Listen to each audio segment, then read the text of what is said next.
So how safe are you really when you're online? Let's find out. In this explainer, we are diving deep into the essentials of cyber hygiene, and every single thing we talk about comes straight from the UGC's fantastic handbook on the subject. All right, let's just kick things off with a number that's, well, it's pretty staggering. Since we've all moved to online education, cybercrimes targeting children have shot up by over 400%. That's a huge jump, and it really shows just how vulnerable our new digital lives can make us. And look, this isn't just about kids. It's a massive wake-up call for every single one of us. It really forces you to stop and ask, wait a minute, are the things I do online every day actually putting me in danger? I mean, think about it. We're all living more of our lives online now than ever before, right? School, work, banking, hanging out with friends, it's all happening digitally.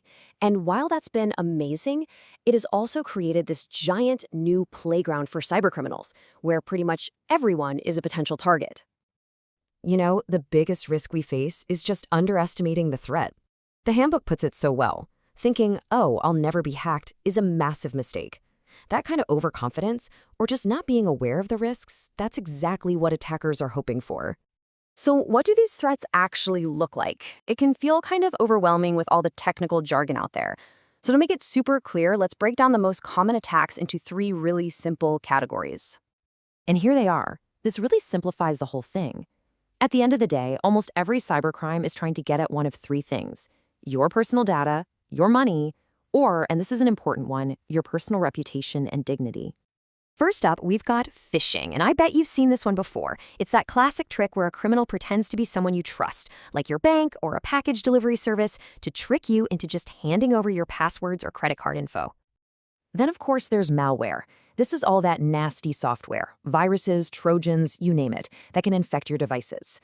It's often hidden in a fake download or a sketchy link in an email. And once it's on your machine, it can do all sorts of damage, from spying on what you type to locking you out of your own files. Now here's one you might not know about: juice jacking. Picture this. You're at an airport or a coffee shop, you see a public USB charging port, and you think, great.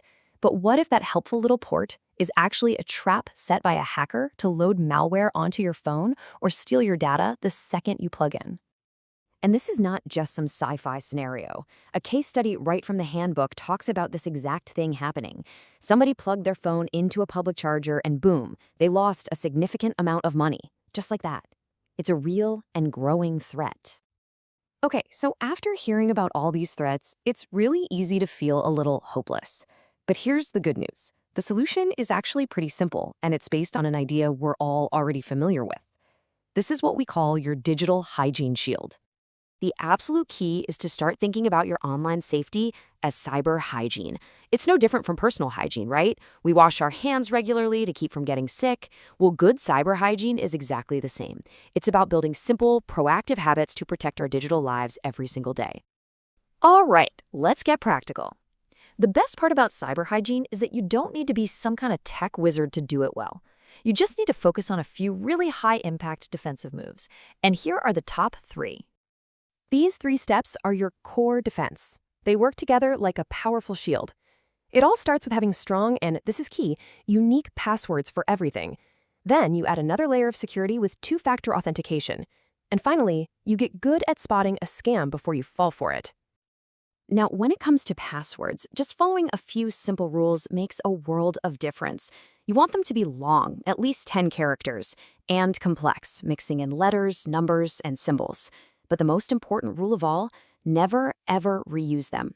A different, unique password for every site is one of the best shields you've got.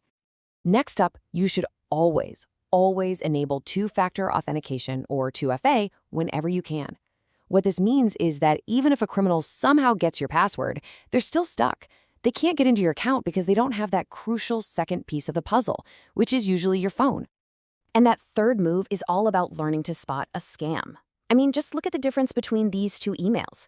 The phishing attempt on the right is full of red flags. It's got that generic "Dear Customer" greeting, it tries to make you panic with urgent threats, and it probably has typos.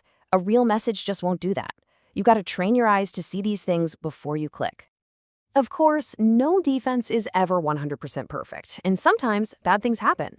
So it's absolutely crucial that you know exactly what to do and who to call if you think you've been targeted by a cybercrime. Having a plan ready is key. The first and most important rule is this: don't panic, but do not wait.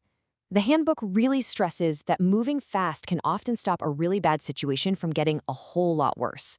Those first few moves you make are the most critical ones.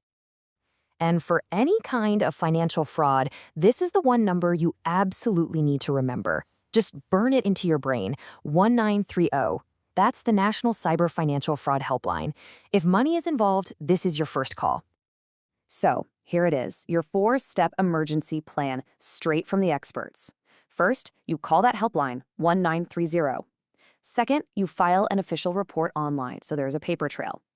Third, you call your bank directly. And finally, you start locking everything down. Block your cards and change all your passwords right away. So what's the big takeaway here? Well, staying safe online isn't really about doing one big, complicated thing. It's about building a bunch of small, smart, and consistent habits. Because let's be honest, in today's world, our digital life is our real life. So the only question left is, what's the one small habit you're going to change today to protect it?